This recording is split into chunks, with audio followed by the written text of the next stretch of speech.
Look at you flipping through that like you were really... If I flip the pages, it appears that I learn it. Okay. All right, shall we? Yes.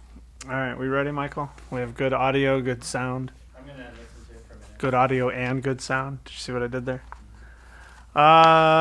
Okay. You ready? Mm-hmm. All right.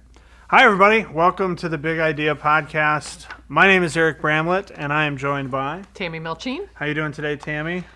A little bit loopy at the end of the day here. A little bit loopy, yeah. It's a little later than we typically film. Right. Yeah, we are on the last leg of whatever today is, and but that's not going to stop us. We are ready to bring it. Yes, we are committed to communicating about this big idea in ways that will be helpful for brainstorming and just general good knowledge. Wouldn't you say that that's true? Oh, brother. Oh, gosh. Oh. That's so bad.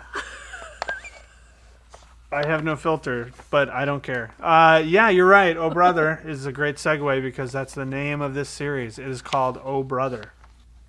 And why in the world would we call it Oh, Brother? What does that have to do with the Bible or what we're talking about? Well, because we are doing a 5-week series on a book of the Bible that was written by the half-brother of Jesus. Ah, James. which half? The mother half. Okay. No, yeah, the mother half. Yeah. I think you're right. Yeah. Maybe. I don't know that that's how you would ever say that. Right, I know. That's what I mean. I just made that up. I know. And some people disagree. True. Nonetheless, that's where we're headed with this. But here at Community Christian Church, we're going with it. We are. We are. James, the half-brother of Jesus. Yes. So... And he wrote about a bunch of different topics. He did, and the way that we are looking at this, so we obviously it's interesting that James is the guy that grew up with Jesus, and so we actually asked our research team to give us some information, not just from what we find out biblically, but in historical accounts. And so each week we're a little bit going to start off by bringing him to life. A little bit of sharing something about his life, some interesting thing about him, but also understanding that he became the leader of the church in Jerusalem. And so he writes this letter to Christ followers who had been scattered they had to flee Jerusalem because of persecution. And so these Christ followers are scattered all across this region. And unlike Paul's letters that are written typically directly to a particular church, James is writing to Christ followers as a whole. And the angle that we're going to take on this is in the beginning of the book, he talks about becoming mature and complete. And so we're going to talk about how James is writing this to Christ followers to help them grow in their relationship with Jesus so that they become mature and complete. And during this letter, he addresses a number of things that can be stumbling blocks, that can trip people up and keep them from growing in maturity. And so each week of this series, we're going to look at a different thing that can trip us up in our spiritual journey. That's great. And then as we have talked about before, this is like kind of the third series of a kind of trilogy of helping people understand how to read the Bible. And so I think we'll be very specific in encouraging people to read through the book of James during this series, having perhaps taken the workshop, How to Read the Bible, last month and being inspired to do so the previous series with Feed Yourself. And just a little note on that, since we, what we're doing in Feed Yourself is talking about reading scripture, then meditating on it, and then memorizing it. I think for the Bible reading plan for this, I'm going to do a similar thing. So, each week we're looking at a chapter. So the first week will probably be read it, and then we'll go back the next 3 days and read little chunks of it and meditate on it. And then the last day, maybe memorize a scripture out of it. So that's what I'm planning to do with that. Very cool. All right. Well, let's dive in. Yeah, that's just extra. That's just in case, just FYI about things that are awesome. Yeah. Week 1 then is temptation. Temptation and That's temptation a fun topic. can trip us up. It can prevent us from being mature Christ followers. It can. And so we are going to look at temptation and that, obviously temptation is something that we are all prone, we're all susceptible to. But actually I think it's in this map, in the ESV version, of verse 14, it says, each person is tempted when he's lured and enticed by his desire. And that gives you that, like, luring is that word picture of fishing and the bait and the hook. And so in the talk, we're planning to use that imagery of, we found an old Tim Sutherland talk where he talks about, you got to realize someone's fishing for you. And so, but that imagery that somebody is like fishing for you, and probably each one of us, there's a different lure that we are prone to, and we need to recognize that. Right. And but to realize that we do have a choice to make in that, and the choice we want to be encouraging one another make. The last part of this James passage talks about how every good and perfect gift is from above, is to actually choose the good, like that God has for us, and to not fall for the bait. Right. So that's where we're going with this one. Well, that seems pretty clear to me. Pretty straightforward. Yeah, I like it. Let's move on then to week 2. Might be the fastest we've ever done a week. I mean, that James, is what it he's is. practical. He's to the Temptation. point. He doesn't mess around. There's no like greetings and grace and peace to you. He's like, no, Right, listen, no. here, consider it pure joy. Right. Let's get in on this. All right, so let's go to favoritism. Message 2, chapter 2. Chapter 2, and we decided this came in the MAP meeting. We went away from the faith and deeds passage, which is probably one that we've done a lot, to, in this chapter, we decided to zero in on the favoritism part of that chapter, which is one that maybe we haven't done as much. And, in this beginning of chapter 2, James, again, very directly talks about the evil of favoritism and how we are all prone to do that. And so, this word favoritism, I think it's in this map here too, it's a phrase that literally means to receive and to face. So it means to receive someone's face, to take someone at face value, and how we are all we have this implicit bias in us where we, without even realizing it, we immediately categorize people, or immediately we have these unconscious biases that we're I like you, I don't like you. Yep. You're good. You're not. It's a prejudgment that happens the second we see someone. Yeah. And so we're going to be addressing, at the end of the passage, he basically says, somewhere there about discrimination, right? Mm-hmm. Yeah. Anyone? I can't find the exact thing. Yeah, verse 4, have you not discriminated among yourselves? Discriminate among yourselves. Judges with evil thoughts. Yeah, and so we're going to look at, do we recognize common areas where we can tend to fall into that and to discriminate? And we're not, we're going to actually use these 5 A's that are in here, because we're not, specifically just going with, a lot of times when we see discrimination, we think of race. Sure. And that's certainly part of it, and ancestry, but also we tend to do that on appearance.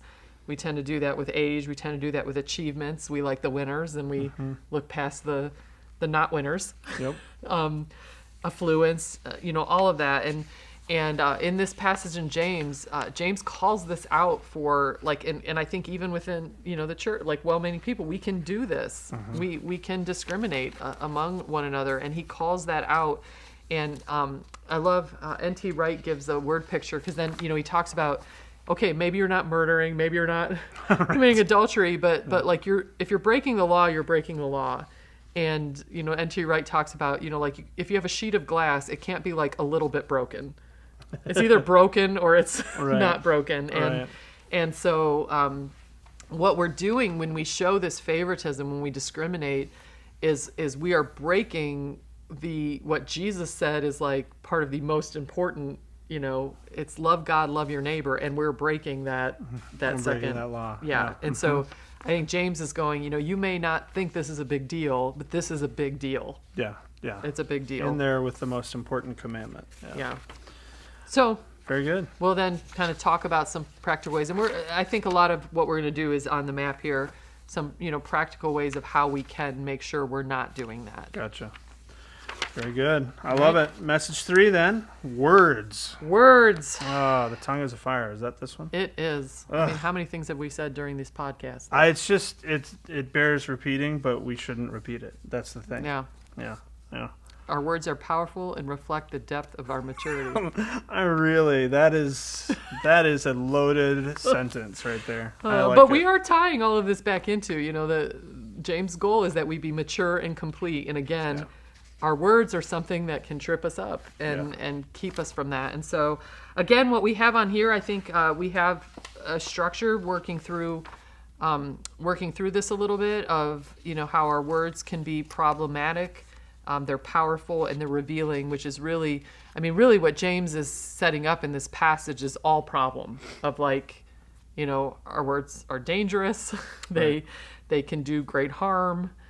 They reveal things that are in our hearts. And so, to take an honest look at that. And it's also interesting, in this problematic, this idea that, when James is saying that at first, he's saying, to teachers, like people who teach, you need to be careful because your words. But it's interesting, I think for us to think of teaching not as, teaching, those are the people that have a platform to be speaking out to other people. And in our day and age, that's everybody. And so even thinking about how we use our words on social media, or there were times when if I had an opinion, me and just the few people around me would know it. Right. But now it's like the whole world. The whole world can know it. And so, and to realize that, our words can do a lot of damage in that. But there's good news. Oh, good. There's good news. I was worried. Because there's a lot of problematic, but also our words can be extremely healing. And so after we walk through the James passage, the practical implication of the what now is, we're actually going to look at a proverb that talks about how our healing words can bring, are like a tree of life. And so the challenge is going to be to think about what kind of healing words can you speak, whether those are words of encouragement, whether those are, and they can even be speaking the truth in love. Right. But the love part is important. Yeah, but the love part is important. And then how do we challenge ourselves maybe to walk through the next week, intentionally speaking, using our words to bring healing. Mm-hmm. I love it. Message 4. Pride. These are a lot of fun topics. Yeah. Well, they're This all James the things guy. that can trip us up, Eric. Yes. Well, that's what I hear. Trip us up. So this passage, interesting. It's, it starts off this fights and quarrels and all of this, but the bottom line of this is we fight, we quarrel, we kill, we cut because we think we're most important and we want our desires and, we want what we want and we're looking out for number one. Which, is pride. But I also think, he uses an analogy in here. Then after he talks about that, he says, you adulterous people. Ugh. And of course, he doesn't mean that you're literally committing adultery. But he's saying that to understand that analogy, why he uses that word is because, God is the one who wants to have, that kind of most important, closest place in our life. And God wants to be that exclusive friendship. And so when we then are chasing after all of these other things to fulfill our desires and kind of pushing him to the side, we're really committing adultery against betrayal. God. Yeah, it's a betrayal of the relationship. And he talks about, he jealously longs for the Spirit. Mm-hmm. He wants to be with us so desperately, and it is a jealous kind of love. So anything that gets in the way of that is a betrayal. Yeah. But I love the line in there then too, after he says all that ugly, ugly, ugly, and then he says, but he gives us more grace. And the idea that even for all the ways we've done that, all the ways we've pushed God aside, all the ways we've betrayed him, he gives us more grace. And to realize that any moment, at any time, we can come back to God. And so I think that this, while this isn't an all-church baptism Sunday, I think this message will lend itself up to a come back to God, a find your way back to God, a baptism ask. Yeah. And so I have let the community pastors know that that's going to be in this message, and so that they might want to consider planning a baptism class and a baptism in their service, because some we'll have some way for people to respond, whether that's just text baptism or whatever we decide to do with that. So probably not baptisms on this day, but. Gotcha. Talking about baptism, giving people a way to respond so that following up in the weeks ahead. To take that next step. Yes. Yeah. Oh, that's great. All right. Wow. You are moving us through this. I mean, I gotta be somewhere. So message 5 is wealth. Oh, the one everybody likes when we talk about this one. So much fun. Good one. But wealth is a stumbling block to keeping us from growing in maturity. And so It can be. it can be. Yeah. It doesn't have to be. Right. But it can be. Right. And let's face it, a lot of times it is. It is. Yeah. Yeah. But so this, Now again, listen, you rich people, he gets to this and he talks about which is all of us, by the way. he talks about how your wealth can be that type of stumbling block. And even, in the middle of this passage, there's an injustice here. You failed to pay the workers who mowed your field, and there is that always, like, our wealth, we tend to have a lot of power when we have that, and sometimes can use that for harm and not good. And so, basically, again, we do want to stress that wealth in itself is not evil. But in this message, we're going to look at how, there's a wrong way and a right way to steward that. And so, Jesus wants to save us from living self-centered, self-indulgent lives that are only for ourselves.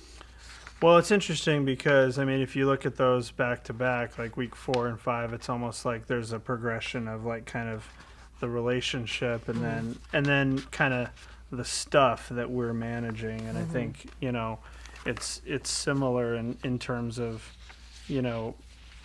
that if we're thinking about ourselves when it comes to our wealth, we're going to make some really bad decisions and some destructive stuff.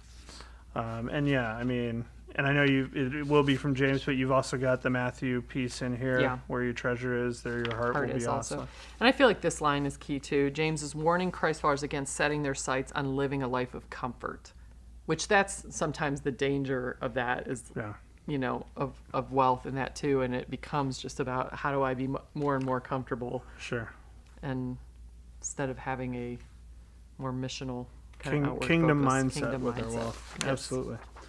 All right. Well, oh brother. That has to be the fastest 5-week map we have ever done.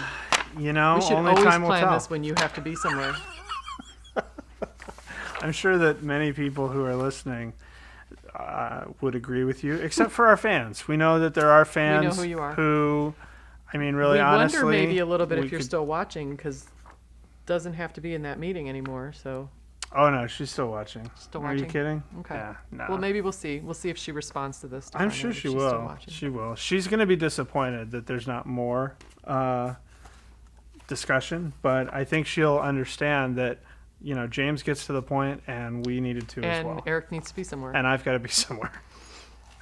So, on that note,